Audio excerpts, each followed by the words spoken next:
तो आप सभी का फिर से स्वागत है हमारे एक और नए वीडियो व्लॉग में।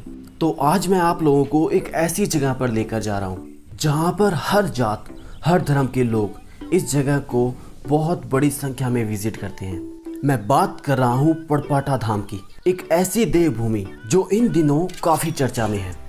तो चलो आज हम लोग इसी देवभूमि को विजिट करने जा रहे हैं।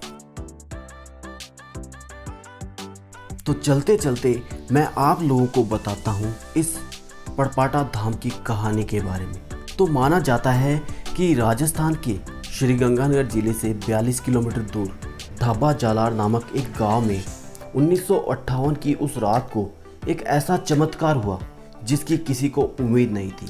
एक ऐसा चमत्कार जिसने रातों रात इस गांव की किस्मत बदल दी, क्योंकि माना जाता है कि उस रात को यहाँ इस गांव के अंदर इतनी तेज और इतनी ज़्यादा बारिश हुई कि इस गांव में बाढ़ जैसे हालात पैदा हो गए। और उसी रात करीबन 2 बजे गांव वालों को एक बहुत तेज और भयानक आवाज़ सुनाई देती है, और आवाज़ के साथ साथ ही जो गांव का पानी है वो बिल्कुल कम हो गया।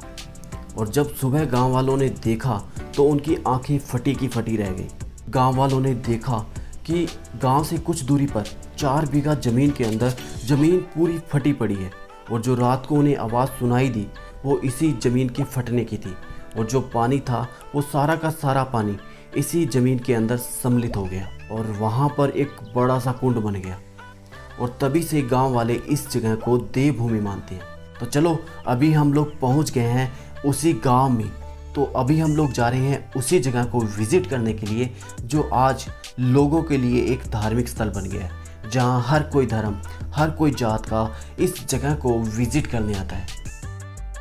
वैसे मुझे इस पड़पाटा धाम के बारे में पता चला अपने दोस्त सौरभ की वजह से, और उसी रात को भाई ने एक वीडियो सेंड किया और मुझे कहा कि तुझे इस पड़पाटा धाम को विज़िट करना चाहिए। और जब मैंने वो वीडियो देखा तो देखने के बाद बस एक ही मन में इच्छा थी कि मुझे इस पड़पाटा धाम को विज़िट करना है। तो अगले ही सुबह मैंने अपना बैग उठाया और निकल पड़ा इस पड़पाटा धाम को विज़िट करने के लिए।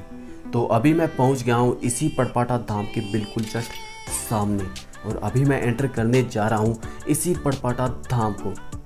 तो चलो देखते हैं अंदर से ये पड़पाटा धाम कैसा है। तो अभी हम लोग देखने जा रहे हैं उसी जलकुंड को, जिसके बारे में कहा जाता है कि उस समय वो गांव का सारा पानी इसी जलकुंड के अंदर कहाँ चला गया किसी को नहीं पता। लेकिन जैसे जैसे समय बीतता गया इस जलकुंड की जो सतह है वो भी कम होती गई और ये मिट्टी से भर गया। और इसी जलकुंड के बिल्कुल सामने है एक शिव जी का मंदिर। और शिव मंदिर के अलावा इस पड़पाटा धाम की भूमि पर और भी बहुत से देवस्थल बने हुए हैं, जैसे कि यहाँ पर बना हुआ एक गुरुद्वारा, और इसके अलावा यहाँ पर बने हुए दूसरे छोटे छोटे मंदिर, जो आप जब यहाँ पर आओगे तो आप उन सभी जगहों को विज़िट कर सकेंगे। लेकिन मैं पहुँचा हूँ दोपहर के समय, तो यहाँ पर जितने भी दूसरे मंदिर और गुरुद्वारे हैं वो सभी बंद पड़े हैं। तो अभी खुला पड़ा है ये शिव मंदिर। तो यहाँ पर सबसे पहले मैंने आते ही माथा टेका इसी शिव मंदिर के अंदर, और यहाँ पर भी आप लोग इस पड़पाटा धाम की कहानी को पढ़ सकते हैं।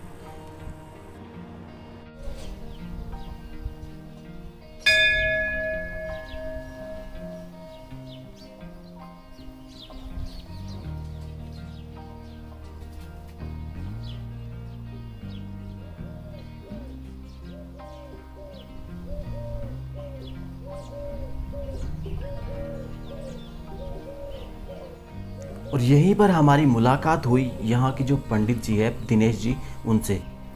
ये पड़पाटा धाम यहाँ पे मतलब खूब बारिश हुई थी, और बारिश होने से शाम को बारिश हुई। उसके बाद मतलब जैसे ही बारिश में गांव में 5 या 6 फीट पानी भर गया था, और पानी भरने के बाद में यहाँ पे मतलब इधर से धरती फटी, और धरती में पूरा का पूरा जो पानी था वो इधर इकट्ठा हो गया, और उससे मतलब हर रोग कटने लग गया। इससे मतलब सहायता मिलने लग गई, और यहाँ पे मतलब काफ़ी लोग आने लग गए। मास एक दिन यहाँ पे मेला भरा जाता है, और भादों के मास को यहाँ पे प्रोग्राम होता है। और दिनेश जी ने हमें बहुत कुछ बताया इस पड़पाटा धाम के बारे में।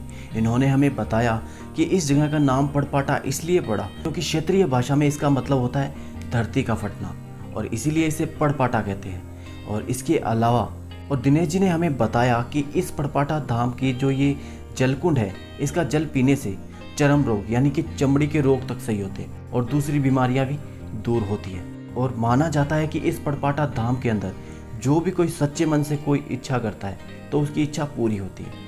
और इसीलिए हर अमावस्या को यहाँ पर बहुत बड़ी संख्या में भीड़ इकट्ठी होती है।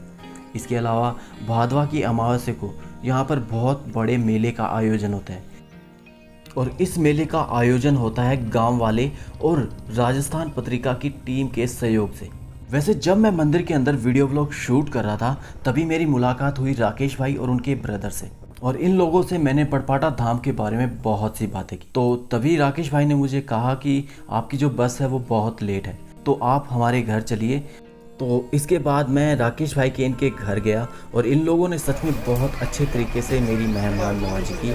वैसे एक बात मैं ज़रूर कहना चाहूँगा इस गांव के बारे में कि इस गांव के लोग हैं वो सच में बहुत अच्छे और मिलनसार हैं। तो अभी हम जा रहे हैं घर की ओर और आप ये व्यू देखकर समझ ही गए होंगे कि आंधी आ चुकी है। तो आप लोगों को ये वीडियो व्लॉग कैसा लगा, लाइक शेयर और कमेंट करके ज़रूर बताना।